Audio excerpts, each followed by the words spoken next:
Well, what we have here is Donald Trump's inauguration chart. Now, I've been dying to look at this one for quite a while, and I've been mulling over it. And I've gone back to all the inauguration charts of the US presidents since Roosevelt.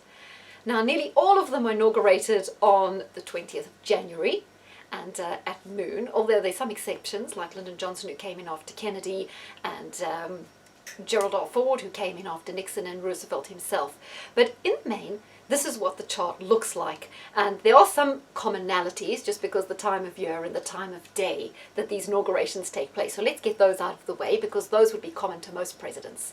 So the midheaven is always in Capricorn and the sun is always in the first degree of Aquarius. And I think that epitomizes what America was all about quite well. So, don't tell me these people up there don't know about astrology, because it seems to me that they've devised this date very carefully along with the time. And I'm coming to something else which tells me that the powers that be, the deep state or whatever, they do pay attention to this kind of stuff, even though they never admit it, of course. So, because the sun is in Aquarius, that gives me the whole thing of equality, fraternity, liberté, which is America's based on human rights, progressive thinking, science and development, being leaders in terms of thought, and, the freedoms that we know that are so important to America in their constitution. Now, the fact that the midheaven is in Capricorn also says to me, the American dream, the hard-working American, striving, wanting to do better, wanting to improve yourself, working really hard to, basically make money, buy things, a consumer-based economy. That's what that says. The ascendant's always in Taurus. That's again speaking to me about the financial nature, the consumer nature of the American economy these days. So that fits in well. And you will find that the Venus very often lands up in the 11th house in Pisces, where it's actually exalted, so that works really well. So that's what's common.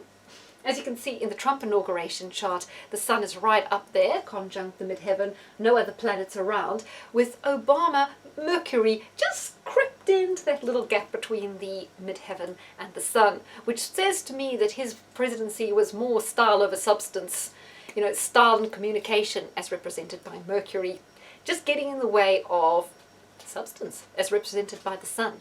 Now, the first thing that I noticed about this chart is the moon in Scorpio there on the descendant. Now, when you look at this as an electional chart, having the moon waxing and in Scorpio would be a kind of a no-no. But when I've looked at all the other presidents, it's quite common. You can have the moon waning or waxing. In the case of JFK, the moon was in an excellent position, and yet he ended up being assassinated. So I think I can rule out, a problem with the moon in waxing position. Now, only two presidents have had moon in Scorpio, Obama and Donald Trump, which says to me that, well, we know during Obama there was a lot of intervention in other countries, and he almost opened a Pandora's box, I think, with what's going on in Syria, what's going on with Libya, although it wasn't him alone in Libya, because it was also Cameron Sarkozy. But I feel that because Trump's also got this moon in Scorpio, the kind of Pandora's box that Obama opened in terms of the interventions in those countries and the crises that we see that's still developing, and also the tensions with Russia, will be continuing, casting a shadow and impacting on how Donald Trump runs his administration. We'll be coming a bit back to that a bit more. What was very interesting about when Obama was inaugurated for his first term is that the moon wasn't only in Scorpio.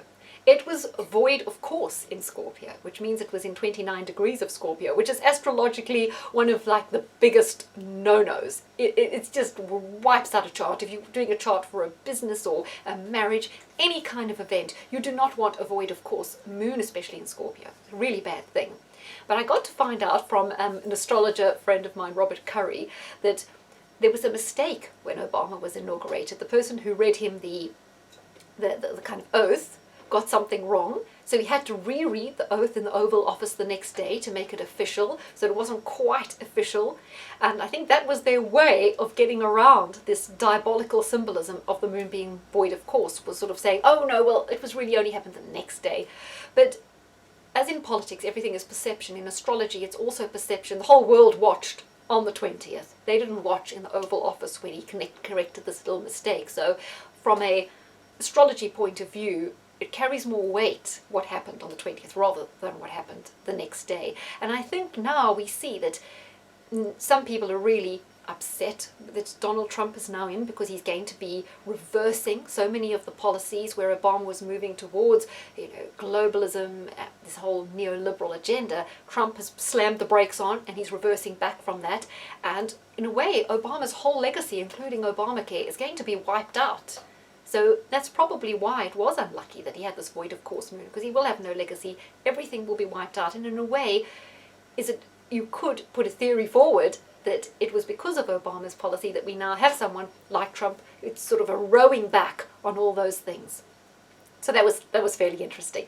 What I also noticed is no other presidents had the moon on the ascendant. And I thought, what can that mean? So I looked back and I found that Gerald R. Ford also had the moon on the ascendant. However, because he came in not on the 20th of January, his chart was one of those that had a slightly different setup. And his moon was in Aries on the descendant. And there were 2 assassination attempts against Gerald R. Ford.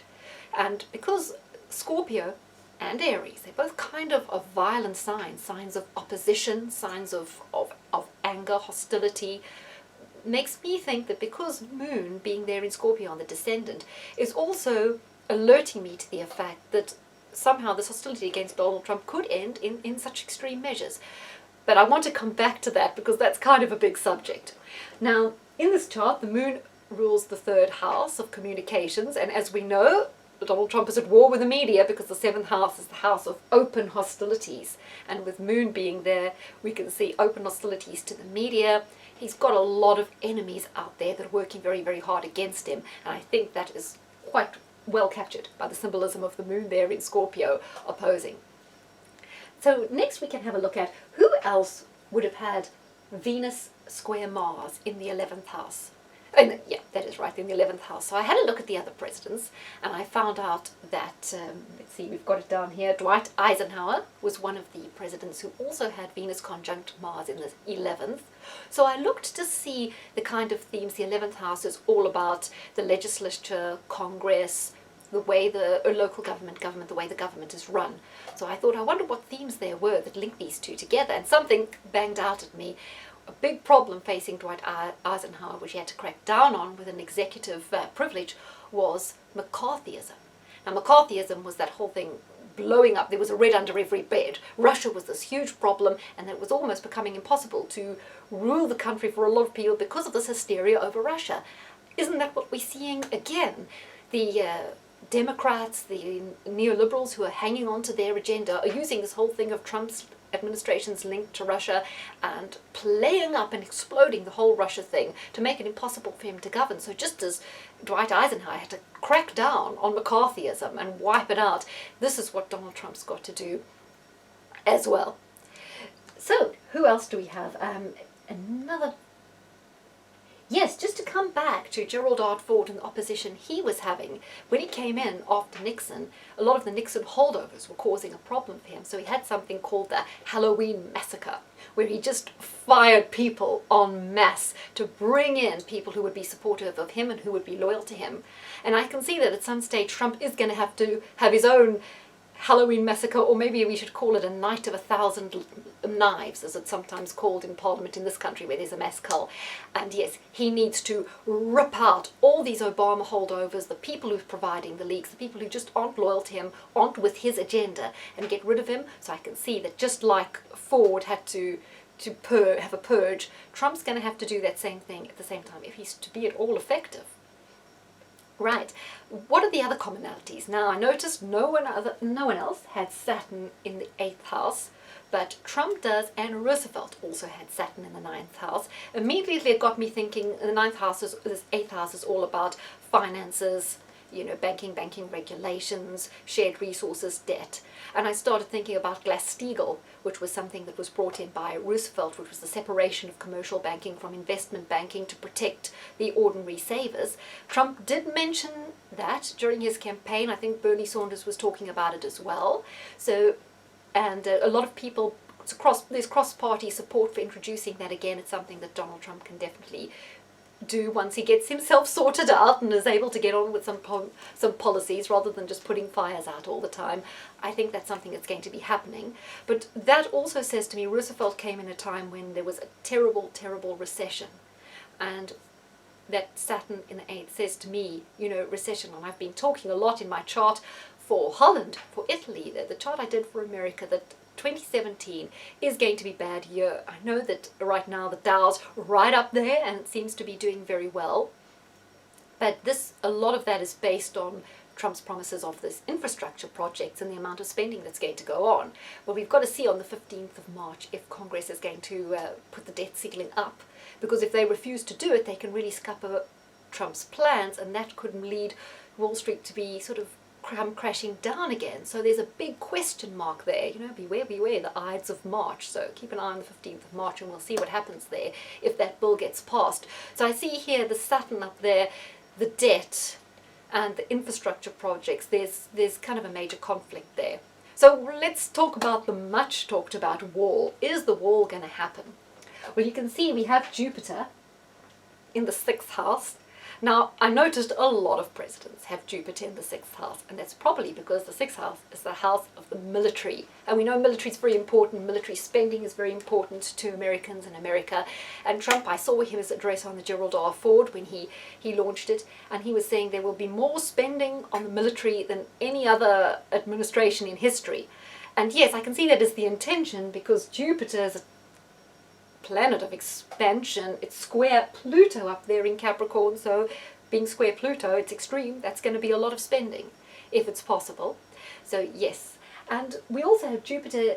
The 6th house is the house of healthcare. Jupiter is opposite Uranus in the 12th, the house of hospitals, and that says to me the total change and reforming of Obamacare. What's quite interesting is that Jupiter and Uranus and Pluto are involved in a cardinal T-square. Now, T-squares are very effective. They do create problems and obstacles, but there's the will, the desire, and the motivation to deal with those obstacles. Because they are all in cardinal signs, says to me that this administration is going to get cracking on things, going to work hard to get through the inevitable obstacles, of which there are going to be many, including the debt, and will work hard at all these projects. Now, Pluto rules borderlands, the Uranus rules borders, so the fact that Uranus is square to Pluto says to me, yes, this whole wall thing is going to come together in this major project. Moon is a lot to do with construction, being on a critical point like an angle, does say to me that a lot of these infrastructure projects will get going. There is the will and the desire to get them going. Okay, so let's see. There was something else I wanted to talk. I think it was, all right, one of the problems I'm seeing in this chart is Neptune, which you can see is up here in Pisces in the 11th house. It's on the south node. South node is a very troublesome part of the chart. It represents, and definitely connected with Neptune, it represents subversion, things that are underhand. Now, because Neptune is in the 11th house, house of hope or dreams, that says to me Trump's Make America Great Again promise, that he's trying to invigorate a nationalist, a pride in America, putting America first, all that. That's very much the dream that he's got going there, Neptune in the 11th. Can it be accomplished when it's on the south node, because there's going to be so much opposition to it, and I see all these kind of underhand tactics, the enemies coming forward to do anything they can to bring that down. So that's a big problem he's got, Neptune being up there on the south node. That is a massive problem. It's a huge problem with him being able to trust people, finding allies, getting people to work with him, getting enough people around him that share the vision. He does seem to be a conviction sort of person, but in politics those are very rare, especially in the swamp as we know it, when it's all about money, special interests. That has been the mindset, and it doesn't matter which party you're in. Both parties are contaminated by this.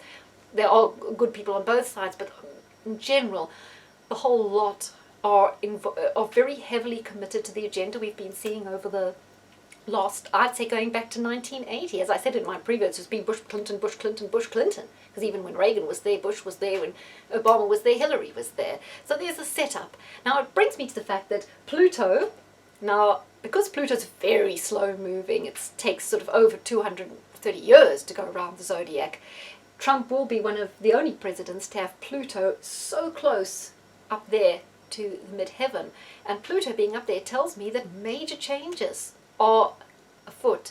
I do see it that he is putting a brake on a wave that's been going on for the last 30, 40 years, and that we are going to see some major changes. But because Pluto is a planet of, it's not an easy birth, it's always very difficult, and a huge amount of opposition and problems, but Pluto does represent populism. There is a wave of people that do want this to push forward and to see something different. So the fact that Pluto is up there and it is in this at the head of this cardinal T-square says to me that a lot of the changes will be possible. They will be made. I had a look at the inauguration chart for John F. Kennedy and also his birth chart. And in terms of assassination, both those charts were what I would say like an astrological slam dunk, because the signs were everywhere. There was just no question about it. It was staring you in the face that that was a possibility. With Donald Trump, a lot of people ask me all the time, because for the first time we've got a president where people are openly talking about assassination. We have celebrities calling for it. It's that ridiculous. So people have asked me, is this going to happen? And I say you just can't rule it out, because Neptune on the South Node, it's not a slam dunk indicator, but it's something you do have to be concerned about. So Trump has to be careful. As George Galloway said, don't go near any grassy knolls, and he shouldn't go near the Malaysia airport as well. But definitely it's certainly not as slam dunk as it was with Kennedy. But as we can see, there were assassination attempts to Gerald R. Ford, who had a slightly similar placement there. Right, how are we going with this chart? I don't know if I've got through. I had so many talking points on that one. I'm just going to have a little check and see. We talked about healthcare. Yes, definitely signs that that's going to be tackled. We talked about the wall. Yeah, I can see that's going to be happening. We talked about him tackling McCarthyism. He hasn't done it yet. He's going to have to do it if he wants to get anything done, and just get people in as much as possible there. Glass-Steagall, yes. Yeah, what I think is quite interesting that's captured by this chart is I mentioned it when I did my chart for Holland, that if we go back to 1993 at the formation of the EU, we had this Neptune-Uranus conjunction in Capricorn, and that is what I'm thinking was the start of the whole big push on the globalism, the neoliberal agenda, liberalism exploding generally, a move away from nationalism. But what we've had in the last few years is this Pluto being square Uranus, and that says to me we've been having a kind of this whole populist thing, a revival of nationalism, a whole group of people who feel failed by the system, which really all it's done is enrich the rich, create a massive gap between rich and poor. It's deindustrialized the West. It's moved so much of manufacturing to countries that don't have to worry about all these carbon taxes and things like that, and have electricity that's way cheaper. That the West, the Midwest in America, the Northeast of England, places in Italy, the north of France, they just can't compete. They're losing their industries. It's failing working people. And that's why with Donald Trump, even though he's a Republican, we know that loads of people from the Rust Belt states voted for him, believe in him, because they just don't feel that globalism has worked for them. It might have worked for the metropolitan elite, it might have worked for large business owners. It's failed a lot of the country. So now we see that there's this breakdown now between right and left, and it's more city versus the metropolitan, country, the rest of the country versus the metropolitan elite, the super rich versus the rest of us. And I think that is captured very well in this chart by Pluto up there on the midheaven being square to Uranus. His chart captures this vibe, and I think we're going to be seeing more of it as we move to January 2020. My personal opinion is that the powers that be are eager to get rid of Trump because they've worked so hard to bring about their vision. They don't want to see it go crashing down, and it's going to be even worse when people like Le Pen and Wilders get in and things start changing in France and that. So their current strategy is to undermine him, make him look like an idiot, get everyone thinking that this man is an unstable, these words we hear, he's a buffoon, he's going to be impeached, blah, blah, blah.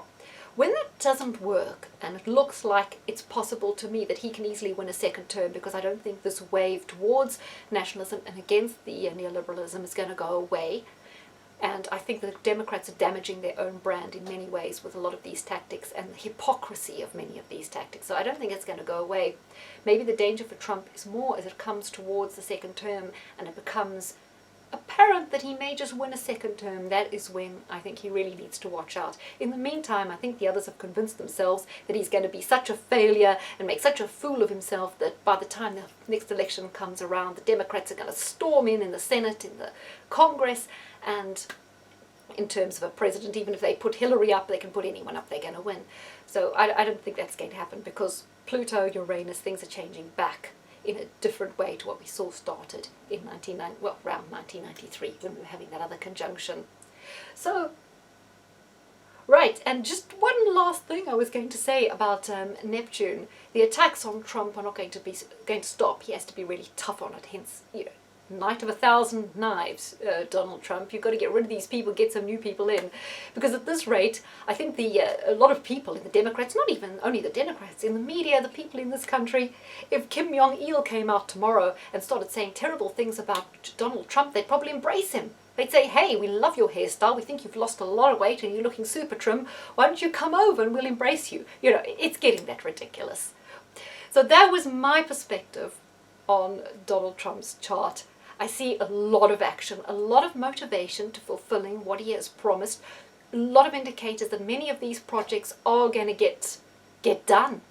And problems with, I do think one of the major problems Trump's going to have to deal with sometime, and probably this year, is a major recession, and they're probably going to blame it all on him. But we know really, realistically, it's been brewing for a long time. It's going to be a global thing, and that's going to put a break on things. But I do think it'll be interesting. But yes, we're watching to see what will happen on the 15th of March and further ahead. Okay, thank you very much.